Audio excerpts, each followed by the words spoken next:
So hello candidate, कैसे हैं आप सब। आशा करते हैं आप सब मस्त होंगे, तंदुरुस्त होंगे और अपने फिजिकल की तैयारी में अब लग चुके होंगे। आज हम बात करेंगे यूपी पुलिस कांस्टेबल भर्ती परीक्षा 2026 को लेकर। देखिए, जब से इसका एग्जाम खत्म हुआ है तभी से आप लोग के मन में कहीं ना कहीं एक डाउट चल रही है, वह है इन उत्तर कुंजी के रिगार्डिंग कि उत्तर कुंजी कब तक देखने को मिलेगी, आंसर की कब आएगी। साथ ही साथ बात करेंगे सेफ स्कोर क्या रहेगी, मेल के लिए कितना कट ऑफ जा सकती है, फीमेल के लिए क्या कट ऑफ रहेगी। सारी जानकारी आपको इस वीडियो में बताने वाले हैं। हम सभी 6 शिफ्टों के एवरेज स्कोर के बारे में जानकारी लेंगे। कितने परसेंट कैंडिडेट इस एग्जाम को दिए, कितने लोगों ने एग्जाम को स्किप कर दिया, सारी जानकारी हमारे पास आ चुकी है। तो इस वीडियो में बने रहिए, वीडियो को शुरू से अंत तक जरूर देखिएगा, स्टेप बाय स्टेप समझने की कोशिश कीजिएगा। कोई भी स्टेप समझ में ना आए तो आप कमेंट के माध्यम से हमसे पूछ सकते हो, वहाँ जवाब आपका विद इन सेकंड प्रोवाइड कराया जाएगा। सबसे पहले बात करेंगे टोटल वैकेंसीज को लेकर। तो इसमें टोटल वैकेंसी की बात किया जाए तो 32,679 टोटल वैकेंसी है, जिसके लिए फॉर्म भरे गए थे 28,85,465 टोटल इसमें फॉर्म भरे गए। प्रेजेंट कैंडिडेट की अगर हम बात करेंगे तो टोटल 21,92,234 लोगों ने इस बार एग्जाम दिया था। बाकी जितने भी लोग हैं लगभग 7 लाख कैंडिडेट इस एग्जाम को स्किप कर चुके हैं। एग्जाम डेट की बात किया जाए तो टोटल आपका 3 दिन एग्जाम चला था। टोटल 6 पालियों में आपका एग्जाम कंडक्ट किया गया था। हालांकि सभी 6 पाली आप कह सकते हैं इजी टू मॉडरेट या मॉडरेट ही था, ना ज़्यादा हार्ड नहीं थी। इस बार जो यूपी पुलिस कांस्टेबल की परीक्षा हुई ज़्यादा हार्ड नहीं हुई थी। हाँ, एक दो शिफ्ट है जो कि हार्ड है, मैं उसके बारे में आपका विश्लेषण तरीके से करूंगा आगे जाकर। निगेटिव मार्किंग की बात की जाए तो निगेटिव मार्किंग इसमें नहीं है। तो बहुत सारे कैंडिडेट ऐसे हैं जिसमें तुक्का काफ़ी अच्छे खासे लगा है, बहुत सारे कैंडिडेट हैं। इसमें वो भी कैंडिडेट पार्टिसिपेट किए हैं जो कभी यूपी पुलिस कांस्टेबल की तैयारी भी नहीं किए हैं, वो भी आकर एग्जाम दिए। उनको लगा क्यों ना इस बार तुक्का आजमाया जाए, कहीं सिलेक्शन भी तुक्का के हो जाए। तो बहुत सारे से कैंडिडेट है, सोच भी ठीक है, लेकिन उनको तैयारी करना चाहिए था। इसके रिगार्डिंग बहुत सारे लोग ऐसे हैं जो बोल रहे हैं कि मैं 140 अटेम्प्ट करके आया हूँ, 130 अटेम्प्ट करके आई हूँ, वगैरह वगैरह, लेकिन उन सभी के मार्क्स में घटाव जरूर देखने को मिलेगा आंसर के आने के बाद। हालांकि आंसर की बात की जाए तो आज शाम तक आपको आंसर इसके रिगार्डिंग देखने को मिल जाएगी। तो आंसर की आज शाम तक आपको देखने को मिल जाएगी। उसके बाद अपना ऑफिशियल जो भी है और रो मार्क्स आप सभी को मालूम चल जाएगा कि हाँ इतना मेरा रो मार्क्स बन रही है। को बात किया जाए UP police constable category wise vacancy detail को लेकर, जिसका रिगार्डिंग अगर बात करेंगे constable civil police male female दोनों के लिए यह वैकेंसी निकाली गई थी। जिसमें यूआर की अगर बात करेंगे तो 4191, ओबीसी में 1046, ओबीसी ईडब्ल्यूएस में 1046, ओबीसी की बात करेंगे तो 2826, एससी के लिए 2198। वहीं बात किया जाए एसटी कैंडिडेट के लिए तो 208। टोटल बात करेंगे तो 10,469 टोटल वैकेंसी निकाली गई थी कांस्टेबल सिविल पुलिस के लिए। वहीं बात करेंगे पीएससी आर्म फोर्स के लिए तो टोटल इसमें निकाली गई थी 15,131 टोटल वैकेंसी निकाली गई थी। वहीं बात करेंगे कांस्टेबल पीएससी स्पेशल फोर्स के लिए तो 1,314 वैकेंसी निकाली गई थी। कांस्टेबल बटालियन की अगर हम बात करेंगे फीमेल कैंडिडेट के लिए सिर्फ ये वैकेंसी थी, तो 2282 टोटल वैकेंसी थी कांस्टेबल बटालियन के लिए। वहीं बात करेंगे पुलिस हॉर्स राइडर की अगर हम बात करेंगे तो इसके लिए आपको टोटल वैकेंसी 71 निकाली गई थी। जेल वार्डन मेल के लिए 3279 और फीमेल के लिए 106 टोटल वैकेंसी निकाली गई थी। यानी कि टोटल यूआर की बात करेंगे तो 13,093 यूआर में निकाली गई वैकेंसी। और ईडब्ल्यूएस की बात किया जाए तो 3264 निकाली गई है। वहीं अगर हम बात करेंगे ओबीसी के रिगार्डिंग तो ओबीसी की अगर हम बात करें तो ओबीसी में टोटल आपको 8818। वहीं बात करेंगे अगर एससी के लिए तो एससी में टोटल 6857 और एसटी के लिए 647 टोटल वैकेंसी ऑल ओवर निकाली गई थी। आगे बात करते हैं नेक्स्ट, यानी कि अब एग्जाम हाईलाइट के बारे में जान लेते हैं। तो एग्जाम आपका ऑफलाइन मोड में हुआ था। कुल 150 प्लस 300 अंकों की कंडक्ट कराई गई थी, यह बेसिक जानकारी है।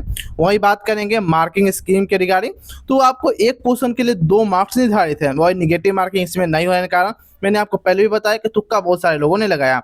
वैसे लोगों ने भी एग्जाम दिया जिन लोगों कभी यूपी पुलिस की कभी प्रॉपर तरीके से क्लास नहीं की, कभी नोट्स नहीं पढ़े, कभी किताब रीड नहीं की, वैसे लोगों ने भी एग्जाम दिया। ठीक है, तो उन लोगों को कंसीडर नहीं करेंगे। आप सभी को मालूम है वो लोग सिर्फ तुक्का किए हैं, और वही लोग ऐसे बता रहे हैं कि मेरा 140 सही है, 130 सही है, 120 सही है। उन लोगों को पता है कैसे आगे क्या होगा। जो लोग पहले से एग्जाम देते आए हुए उनको प्रॉपर तरीके से पता है। आंसर के आने के बाद मार्क्स में घटाव देखने को मिलते हैं। बात करेंगे परीक्षा अवधि को लेकर, टोटल 2 घंटे का आपका समय मिला था एक एग्जाम को देने के लिए। आगे बात करते हैं शिफ्ट वाइज डिफिकल्टी लेवल के बारे में जानते हैं। तो देखिए, अगर 8 जून के फर्स्ट के बाद भी किया जाए तो आपका मॉडरेट पूछा गया था और second shift easy to moderate रहा।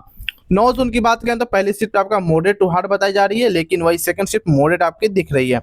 10 जून की बात करेंगे के, तो पहली शिफ्ट हार्ड और सेकंड शिफ्ट आपके बात किया जाए 10 जून को तो इजी टू मोड बताई जा रही है। हालांकि इस शिफ्टों में कुछ न कुछ आपको बदलाव देखने को मिलेगी आंसर के आने के बाद, यानी कि शाम तक इस डाटा में कुछ न कुछ चेंजेस होते हुए प्रतीत होगी। चाहे तो ज़्यादा हार्ड जा सकती है या ईजी जा सकती है, या जैसे मैंने बताया उसी के रिगार्डिंग भी रहने की उम्मीद है, लेकिन चेंज जरूर होगी। ठीक है, अब बात करते हैं नेक्स्ट एग्जाम पैटर्न को लेकर। तो सामान्य ज्ञान की अगर हम बात करेंगे तो टोटल इसमें 38 प्रश्न पूछे गए थे, जिसके लिए आपके 76 अंक दिए जाएंगे। सामान्य हिंदी यानी जनरल हिंदी की अगर हम बात करेंगे, इसमें टोटल 37 प्रश्न पूछे गए हैं और इसके लिए आपको 74 अंक निर्धारित हैं।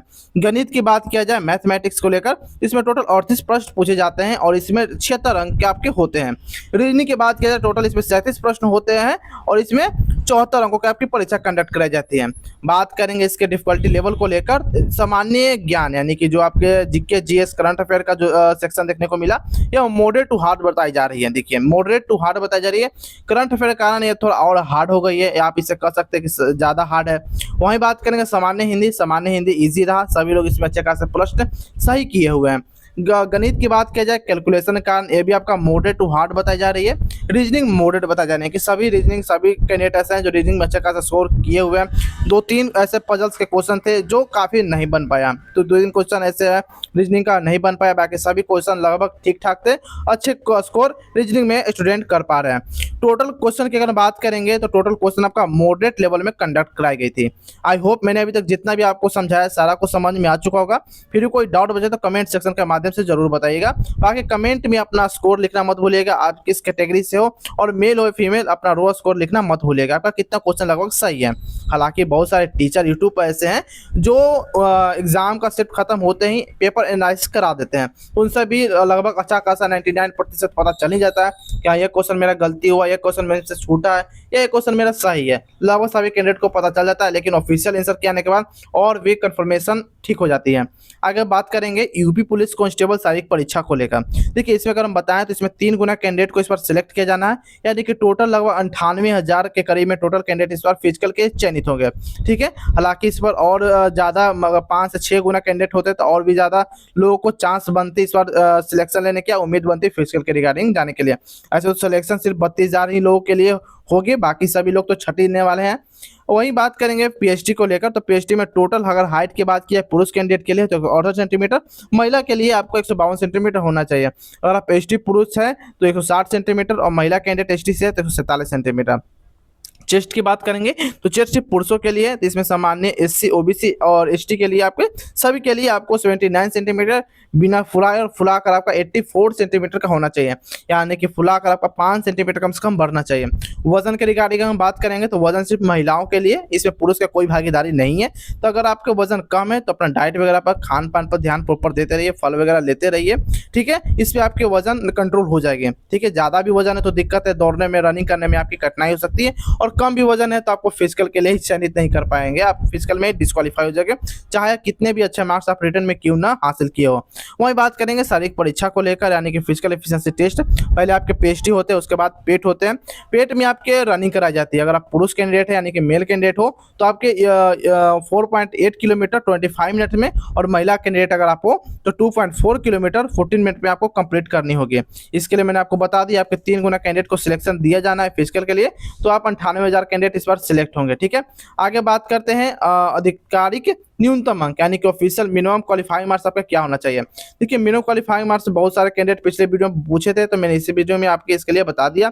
अगर आप सामान्य ओबीसी और ईडब्ल्यूएस से बिलोंग करते हो, यानी कि जनरल ओबीसी और ईडब्ल्यूएस से अगर वर्ग से अगर आप बिलोंग करते हो, तो लिखित परीक्षा में जो आपने अभी परीक्षा दिया है उसमें 40% अंक, यानी कि 300 में से आपको 120 अंक कम से कम लाना अनिवार्य है। अगर इससे कम अगर आपका अचीव होता है तो आप पहले ही फेल हो जाओगे, आप कट ऑफ के दायरे में ही नहीं आ पाओगे। वहीं बात किया जाए अनुसूचित जाति को लेकर, तो एससी और एसटी के लिए, यानी कि एससी एसटी के लिए बात किया जाए तो लिखित में परीक्षा में आपको 35% अंक लाना अनिवार्य है, यानी कि 300 अंकों में से कम आपको 105 मार्क्स लाना अनिवार्य है। अगर इससे कम इसमें भी लाते हो तो आप फेल कहला जाओगे और आपके आगे कोई भी क्राइटेरिया फुलफिल नहीं करने देगी सरकार। आगे बात करते हैं कट ऑफ के रिगार्डिंग। कट ऑफ के रिगार्डिंग बात करें, सबसे पहले मेल कैंडिडेट की हम बात करेंगे। अगर आप मेल कैंडिडेट है, यूआर से 115-17 क्वेश्चन तक आपका सही है तो आप यहाँ पर सेफ हो। ओबीसी में 112 से 15 क्वेश्चन सही है तो आप सेफ हो। ईडब्ल्यूएस की बात किया जाए 106 से 9 क्वेश्चन तक सही है तो आप सेफ हो। एसटी में 103 से 105 क्वेश्चन तक सही है तो आप सेफ हो। और एसटी के लिए बात किया जाए 100 से 102 क्वेश्चन तक अगर है तो सेफ हो। वहीं बात की जाए फीमेल कैंडिडेट को लेकर, तो फीमेल कैंडिडेट की अगर हम बात करेंगे, अगर आप यूआर से फीमेल कैंडिडेट हो तो 110 से 112 क्वेश्चन यूआर के लिए अगर आपका बन रहा है, अगर आप यूआर से फीमेल कैंडिडेट 110 से 12 क्वेश्चन बन रहा है, यहाँ पर आप सेफ हो। वहीं बात करेंगे ओबीसी को लेकर, तो 106 से 8 क्वेश्चन तक सही है, तो यहाँ पर भी आप सेफ हो। ईडब्ल्यूएस के लिए 104 से 6 क्वेश्चन है, तो आप यहाँ पर सेफ हो और फिजिकल की तैयारी शुरू कर सकते हो। इससे की बात किया जाए 100 से 103 क्वेश्चन और एसटी के लिए 98 100 क्वेश्चन। आई होप मैंने आपके सारे डाउट क्लियर कर चुके होंगे। जो भी डाउट फिर भी बचे तो आप कमेंट सेक्शन के माध्यम से जरूर बताइएगा। बाकी आप कमेंट में अपना स्कोर लिखना मत भूलिएगा, मेल फीमेल आप कौन सी कैटेगरी से बिलोंग करते हो कमेंट में जरूर बताइएगा। आंसर के आने के बाद इसमें कुछ ना कुछ बदलाव देखने को मिल सकते हैं, चाहे वह थोड़ी ज़्यादा जा सकती है या थोड़ा कम जा सकती है, ठीक है। आंसर के आने के बाद कट में बदलाव होती है, आप सभी को मालूम है, क्योंकि बहुत सारे ऐसे कैंडिडेट ऐसे हैं जो क्लेम कर रहे हैं कि मेरा इतना क्वेश्चन सही है, वास्तव में उनका क्वेश्चन जो काफ़ी गलत होने वाला है। हालांकि आज शाम को दूध का दूध पानी का पानी होने वाला है, तो शाम तक धैर्य बनाए रखें। बाकी वीडियो को ज़्यादा से ज़्यादा शेयर करें, चैनल पहले वाले हो तो सब्सक्राइब कर सकते हैं, बेल आइकन दबा सकते हैं, क्योंकि यूपी पुलिस कांस्टेबल जो कोई भी जानकारी आएगी, चाहे वो रिजल्ट के रिगार्डिंग हो, आंसर की के रिगार्डिंग हो, डीबी के रिगार्डिंग हो, फिजिकल के रिगार्डिंग हो, तो सबसे पहले आपको चैनल पर देखने को मिल जाएगी। तो चैनल को आप सब्सक्राइब कर सकते हो, बेल आइकन दबा सकते हो। तो फिर मिलते हैं कोई और इन्फॉर्मेटिव वीडियो में, तब तक के लिए जय हिंद जय भारत दोस्तों।